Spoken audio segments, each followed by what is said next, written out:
साथियों नमस्कार, कैसे हो आप सभी। आज बात करेंगे गजानन माधव मुक्तिबोध साहब की। गजानन माधव मुक्तिबोध साहब की जीवन परिचय के बारे में आज बात करेंगे। साथियों, इनका जो जन्म है वो 13 नवंबर, जन्म कब हुआ? 13 नवंबर 1917 में इनका जन्म हुआ। मध्य प्रदेश, जिला ग्वालियर, कस्बा श्योपुर। जिला ग्वालियर, कस्बा श्योपुर, 13 नवंबर 1917। श्योपुर कस्बे में, ग्वालियर जिले में 1917 में इनका जन्म हुआ। निधन, जो मृत्यु है इनकी साथियों, 11 सितंबर 1964 में इनकी मृत्यु हुई। 1964 में।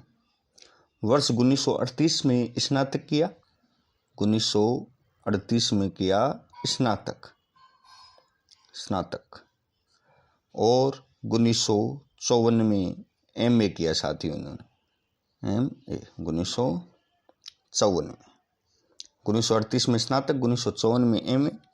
13 नवंबर 1917 मध्य प्रदेश में जन्म, 11 सितंबर 1964 मृत्यु। वर्ष 1942 में उज्जैन में मध्य भारत प्रगतिशील लेखक संघ की स्थापना की। मध्य भारत प्रगतिशील लेखक संघ, ये मध्य भारत प्रगतिशील लेखक संघ, मध्य भारत प्रगतिशील लेखक संघ की ये इन्होंने स्थापना की 1942। मध्य भारत लेखक संघ 1942 में क्या की? स्थापना की साथियों। वर्ष 1945 में हंस पत्रिका के संपादकीय विभाग में कार्य किया। वर्ष 1945 में हंस पत्रिका संपादकीय विभाग में कार्य किया। 1958 में राजानंद गांव के दिग्विजय कॉलेज में बतौर अध्यापक नियुक्त हुए। दिग्विजय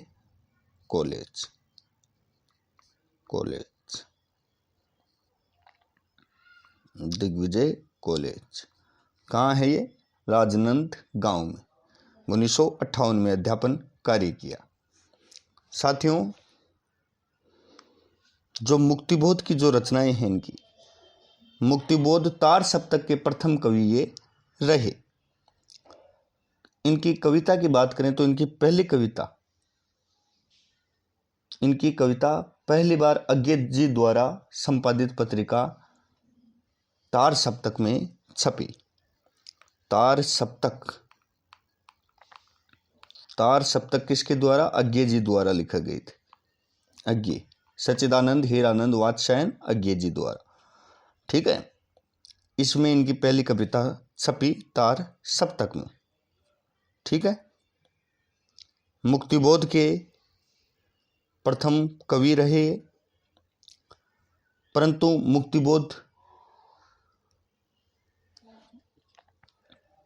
मुक्तिबोध तार सप्तक के प्रथम कवि रहे। मुक्तिबोध जी जो थे तार सप्तक के प्रथम कवि रहे। अब बात करें इनकी कविता संग्रह की तो चांद का मुंह टेढ़ा, भूरी भूरी खाक, धूल, तार सप्तक में रचनाएं प्रकाशित हुई इनकी। कहानी संग्रह काठ का सपना, सतह से उठता आदमी, उपन्यास विपात्र, आलोचना संग्रह कामायनी एक पुनर्विचार, नई साहित्य का सौंदर्य शास्त्र, समीक्षा की समस्याएं। निबंध संग्रह की बात करें, नई कविता का आत्मसंघर्ष, एक साहित्यिक डायरी। साथियों, मुक्तिबोध पर मार्क्सवाद की विचारधारा का स्पष्ट प्रभाव दिखाई देता है। भारतीय ज्ञानपीठ द्वारा चांद का मुंह टेढ़ा प्रकाशित किया गया। भारतीय ज्ञानपीठ द्वारा चांद का मुंह टेढ़ा, ये चांद का मुंह जो टेढ़ा कविता संग्रह है इनका, ये प्रकाशित किसने किया? ज्ञानपीठ द्वारा, भारतीय ज्ञानपीठ द्वारा ये प्रकाशित हुआ। नवंबर 1964 में नागपुर के विश्व भारती प्रकाशन ने मुक्तिबोध द्वारा तैयार किए गए निबंधों के संकलन नई कविता का आत्मसंघर्ष को प्रकाशित किया। नई कविता का आत्मसंघर्ष। साथियों, जो नई कविता का ये आत्मसंघर्ष है, निबंध संग्रह है इनका, नई कविता का आत्मसंघर्ष। नवंबर 1964 में नागपुर के विश्व भारती प्रकाशन नागपुर का, इनके द्वारा ये नई कविता आत्मसंघर्ष है जो प्रकाशित की गई। इनकी कविता आत्मसंघर्ष, नई कविता, निबंध संग्रह है इनका, नई कविता का आत्मसंघर्ष। ये नागपुर के विश्व भारती प्रकाशन ने मुक्तिबोध द्वारा तैयार किए गए निबंधों के संकलन में इसको प्रकाशित कराया। साथियों, ये था इनका संक्षिप्त जीवन परिचय। उम्मीद करता हूँ आपको सही लगा होगा।